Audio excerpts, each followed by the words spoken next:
Most people think getting sick in Vietnam comes down to one thing: dirty food, street stalls, plastic tables, no gloves, no refrigeration. And if you get sick, it confirms everything you already believed. The food isn't clean. The system is broken. But here's the strange part. Millions of Vietnamese people eat this way every single day. Same stalls, same food, same environment, and they're fine. Not occasionally, consistently. So what's actually going on? Is the food safer than it looks? Or is something else happening entirely? Because if the food is the same, why are the outcomes so different? And more importantly, why does it seem like your body fails, while theirs doesn't?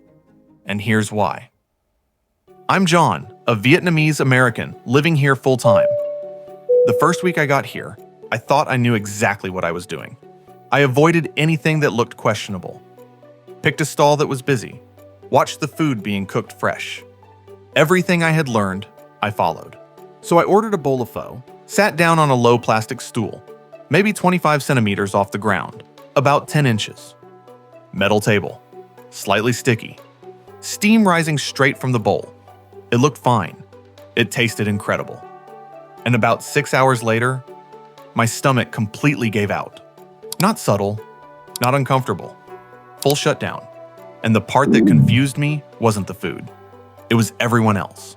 The guy next to me finished his bowl, stood up, got on his motorbike, and left. The woman behind me, eating the same broth, same meat, same herbs. No hesitation, no reaction, no problem. That's when it hit me. This wasn't random.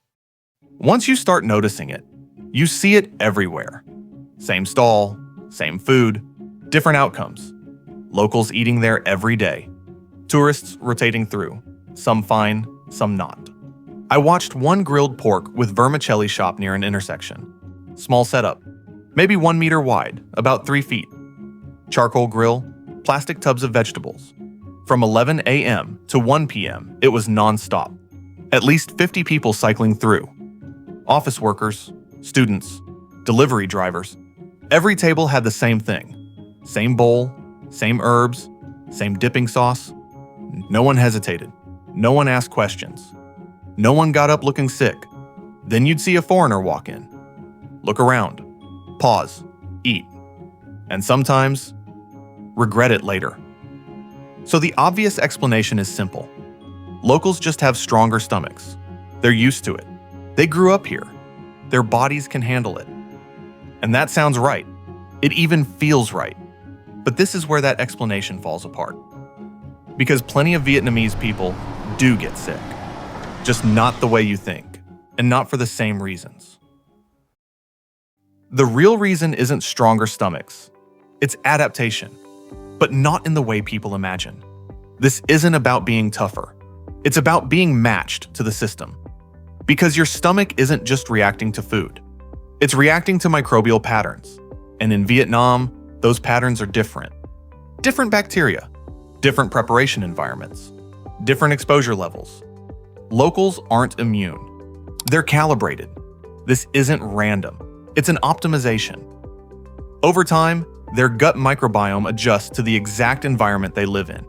Small exposures, repeated daily. Same types of food, same preparation styles. So when they eat, their body recognizes what's happening, processes it efficiently, and moves on. You don't. Because when you arrive, everything changes at once. New bacteria, new oils, new water sources, new combinations, and instead of gradual exposure, you stack everything in 48 hours. Pho in the morning, banh mi at lunch, seafood at night, different stalls, different systems. Your body isn't adapting. It's overwhelmed. And here's the part people miss. Locals aren't eating randomly. They're filtering constantly. They choose high turnover stalls. They recognize freshness visually. They avoid food that sits too long, even if they don't think about it consciously. So the system expands and contracts in real time. When a stall gets busy, food turns over faster. Freshness increases. Risk drops. When it slows down, locals move on. The system self-corrects. That's why the same stall can feel safe at 12 p.m. and questionable at 3 p.m. And locals adjust instantly. You don't, because you're not reading the signals yet. And this doesn't just apply to one meal. It applies to the entire food system. Vietnam doesn't rely on heavy regulation the way Western countries do. There's less centralized control, fewer inspections, less standardization, which sounds like a weakness, but it creates something else. A system that's fast, responsive, and constantly adjusting. Street food isn't static. It adapts to demand. High traffic areas become safer. Because turnover stays high. Low traffic stalls disappear. Because no one goes. The system filters itself. Not through rules, but through behavior. And if you remove that, if you forced everything into fixed kitchens, low turnover, long storage, you'd lose the very thing that keeps it working. Because in Vietnam, safety isn't enforced, it's circulated. There's another detail that quietly confuses a lot of people. Ice. You'll hear the same advice over and over. Don't drink anything with ice. And it makes sense. Ice melts. It's made from water. It feels risky. So people avoid it. But here's the strange part. In many cases, the ice here is actually safer than the water it goes into. Most ice in Vietnam isn't made at the stall. It's produced in large facilities, filtered, frozen in bulk, and delivered daily in big blocks. You'll see it stacked in blue plastic bins, wrapped, constantly being chipped down and replaced.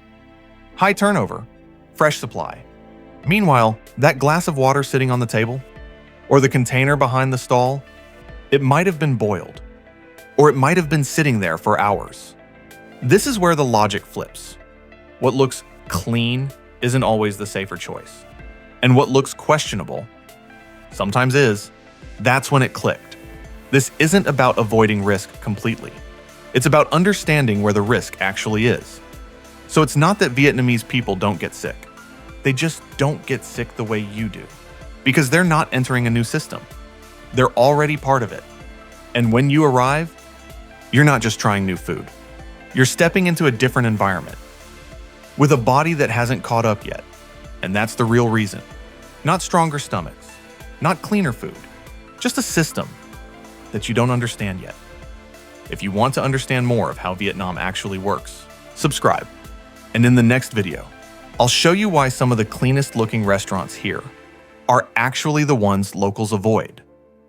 Because once you see it, you won't look at food the same way again.